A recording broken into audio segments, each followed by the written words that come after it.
ભાગવતજીનો મહાત્મ્યનો પહેલવેલો શ્લોક છે, બહુ સરસ મજાનો છે. સચ્ચિદાનંદ રૂપાય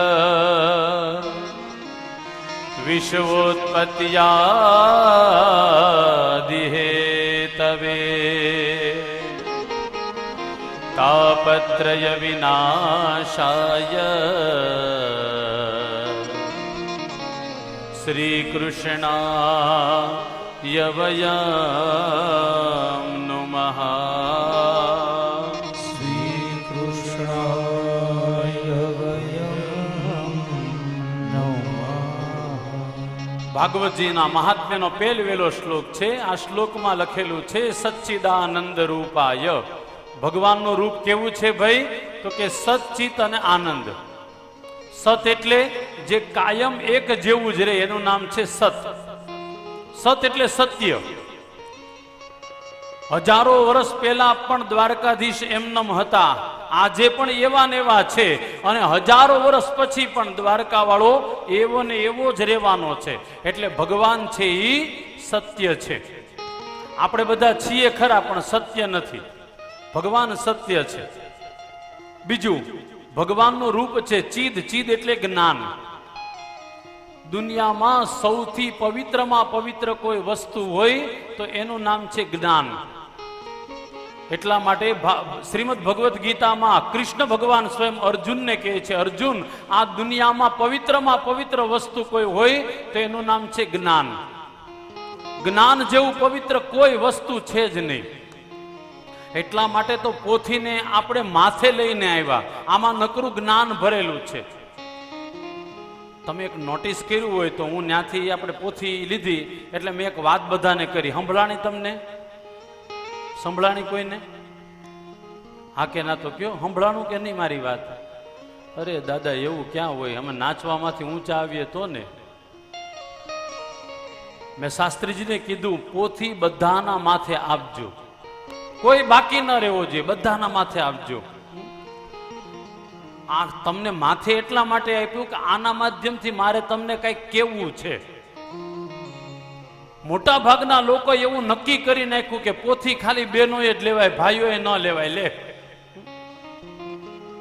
યાદ રાખજો, ભાગવતની પોથી સાક્ષાત દ્વારકાધીશ છે. આ એને બધા પોતાના માથા ઉપર લઈ શકે. અને બીજું, કોઈ એવું કહેતું હોય કે પોથી માથે લીધા પછી પગમાં ચપ્પલ ન પહેરાય, એને આવા તડકામાં એને ઉઘાડા પગે માથે પોથી લઈને પછી હકાવાનો. હાલ તો ભાઈ ખબર પડે. આ બધી થોડી થોડી છે ને, આમાંથી બહાર નીકળો.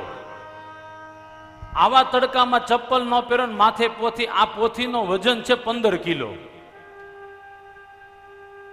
આવા તડકામાં પગમાં ચપ્પલ પહેરો તો ભગવાન અભડાઈ નથી જાતા. મહેરબાની કરી આવી રૂઢિચુસ્તતા બધી બહાર, આમાંથી બહાર નીકળો. ઘણા લોકો તો પાછા એટલા બધા હોય ને કે વિધવા હોય ને એને પોથી ન લેવાય. આ બાપાની પાછળ તો આ પોથી બેહાડી છે. દુનિયામાં પેલી વસ્તુ યાદ રાખો, નાની નાની વસ્તુથી તમારે મારે બધી બહાર નીકળવાનું છે. સમાજમાં આવું બધી અંધશ્રદ્ધાઓ છે, એમાંથી બહાર નીકળો. નહીં નીકળો તો આગળ જતા આપણા સંતાનોને ભોગવવું પડશે.